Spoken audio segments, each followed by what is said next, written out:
காலத்தின் சோதனை முடிவு உறுதிப்படுத்தப்படவில்லை எனவும் கூறுகிறார்கள்.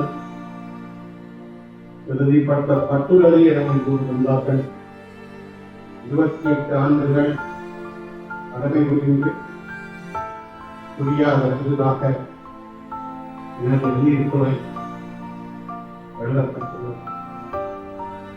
வேதனையா சோதனையா சாதனையா எதுவும் புரியவில்லை. அனைத்தும் நல்லதற்கு என் மனதை திருப்திப்படுத்தவும் முடியவில்லை. இந்த விழாவில் வடகிழக்கு மாகாண சட்டத்தரணிகள் அனைவரையும் ஒன்றிணைத்து வவுனியா சட்டத்தரணி சங்க தலைவர் மற்றும் அவர்களுடைய செயற்குழு உறுப்பினர்கள் ஒழுங்கமைக்கப்பட்ட இந்த விழாவிற்கு முதற்கண் நான் நன்றியை தெரிவித்துக் கொள்கின்றேன்.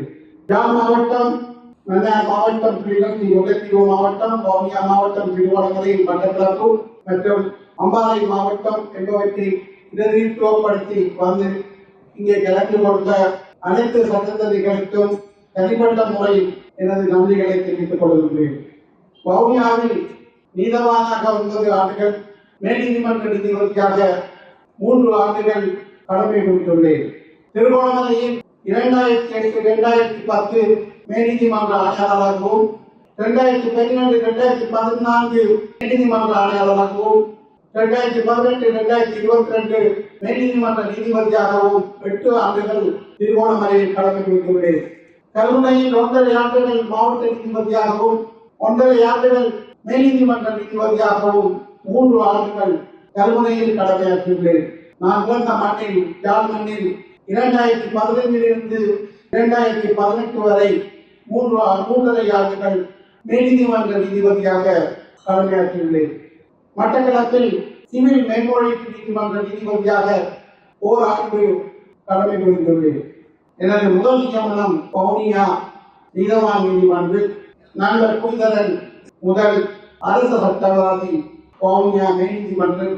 வவுனியா மேல்நீதிமன்றம் திறப்பதற்காக 40 நாட்கள் நீதித்தேவை ஆணைக்குழுவால் நான் நியமிக்கப்பட்டு மேல்நீதிமன்ற நீதிமன்றம் திறந்து வைக்கப்பட்டதை அடுத்து நிரந்தர நீதவானாக மன்னார் மாவட்டத்திற்கு சென்றேன்.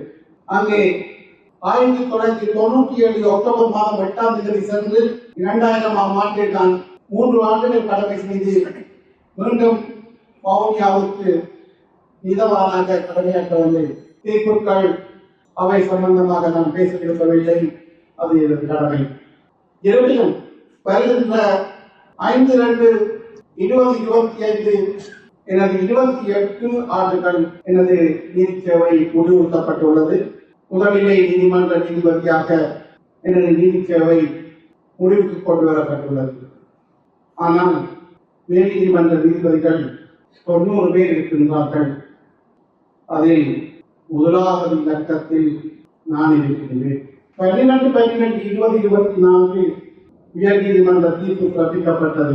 அனைத்து தடை உத்தரவுகளும் விளக்கப்பட்டன. 12/1/2025 மேன்முறையீட்டிலிருந்து 4 நீதிபதிகள் உயர் நீதிமன்ற நீதிபதிகளாக பதவி உயர்த்தப்பட்டார்கள். மேன்முறையீட்டில் 4 வெற்றிடங்கள். 12/1/2025 நான் தகமையானவன், சட்டப்படி தகமையானவன், தகுதியானவன், ஏனெனில் இலக்கம் 1. ஆனால் என்னுடைய பிறந்த தினம் 20/1/2025 மேல்நீதிமன்றம் 61 வயது அடையும் போது முதல்நிலை நீதிமன்றம் முடிவுக்கு கொண்டு வரப்பட்டது. காலத்தின் சோதனை முடிவு உறுதிப்படுத்தப்படவில்லை எனவும் கூறுகிறார்கள். உறுதிப்படுத்தப்பட்டுள்ளது எனவும் கூறுகின்றார்கள். 28 ஆண்டுகள் கடமை புரிந்து புரியாத புதிதாக எனது நீதித்துறை எழுதப்பட்டுள்ளது. வேதனையா சோதனையா சாதனையா எதுவும் புரியவில்லை. அனைத்தும் நல்லதற்கு என் மனதை திருப்திப்படுத்தவும் முடியவில்லை.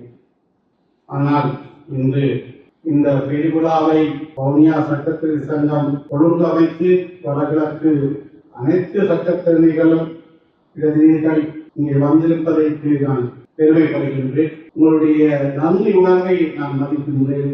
நீங்கள் அருகில் நிற்கும் போது எனக்கு புத்துணர்ச்சி வருகின்றது. இன்னும் சாதிக்க வேண்டும், சாதனைகள் புரிய வேண்டும் என்ற உணர்வு உள்ளுணர்வாக வந்திருக்கிறது. இருப்பினும் சந்தோஷமாக புறப்படுவதற்கு நான் தயார். ஆனால் 2024 ஆண்டு மே மாதம் 13ஆம் தேதி நான் மேல்முறையீட்டு நீதிமன்ற நீதிபதியாக நியமிக்கப்பட்டிருக்க வேண்டும். வழக்குகள் தடை உத்தரவுகளின் காரணமாக வீட்டிற்கு சென்று